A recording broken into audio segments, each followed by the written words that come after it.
1, 2, 3, 4.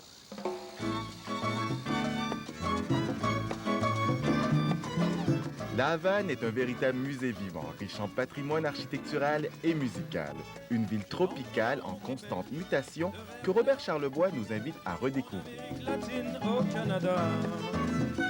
Robert, c'est pas la première fois que tu viens à Cuba. Hardy, c'est la 3e fois, en fait. Ouais, c'est ma 3e visite dans la perle des Caraïbes. Dans l'autobus en forme de cigare. La première fois, j'étais venu en vacances, je crois, comme un touriste légumes, là, à Varadero. Et puis, j'avais quand même amassé des images pour cette chanson que je ne vais pas renier, même après 30 ans, Mon ami fidèle. Mon ami fidèle. Et la 2e fois, le disque étant sorti, Fidèle ayant entendu parler de cette chanson-là, il m'avait invité, évidemment, un soir à lui chanter comme ça, live. Il faut une samba éternelle. Mais Charlebois n'est pas à Cuba pour reprendre contact avec son ami fidèle. C'est en tant que touriste et musicien qu'il fait son retour après plus de 23 ans.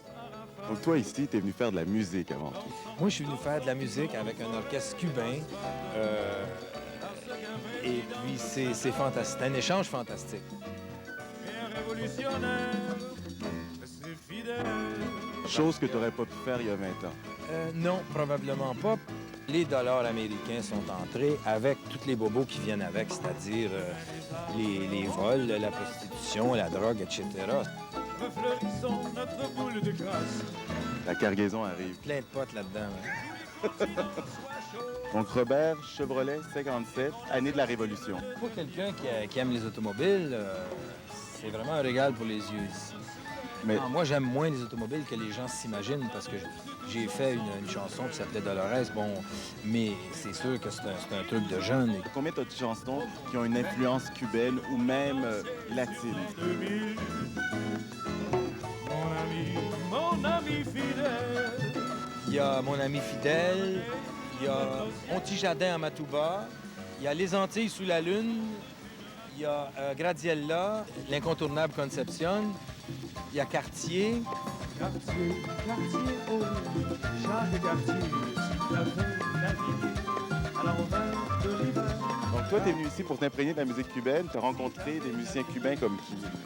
Ben moi, Guillermo Rubalcaba, qui est le père, qui est un monsieur qui est 75 ans environ, et dont le fils qui fait du jazz cubain à New York et qui est vraiment de renommée mondiale. C'est comme, en Amérique du Sud, est considéré comme Coltrane dans ses grandes années. Et comment t'as été mis en contact avec eux?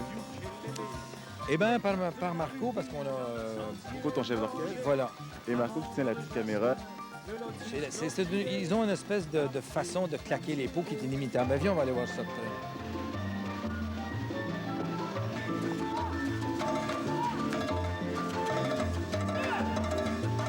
Donc Chan Chan, c'est une des chansons les plus connues de la Havane, de Cuba même.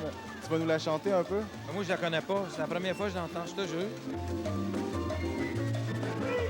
Ce qu'il y a d'antillais là-dedans, ce qui est universel de la Caraïbe, c'est toujours le... toi, tu serais porté à faire maintenant... Tac, tic, tac, alors que c'est... c'est... Tac, tac, tac, tac. Tu l'entends? Tac, tac, tac, tac, tac. C'est ça. Ça, c'est commun à toute la musique antillaise. Ben, on peut dire que c'est les grandes Antilles, ici, là, encore. Oui, le gars, le trompettiste ne jouait que d'une main, en plus.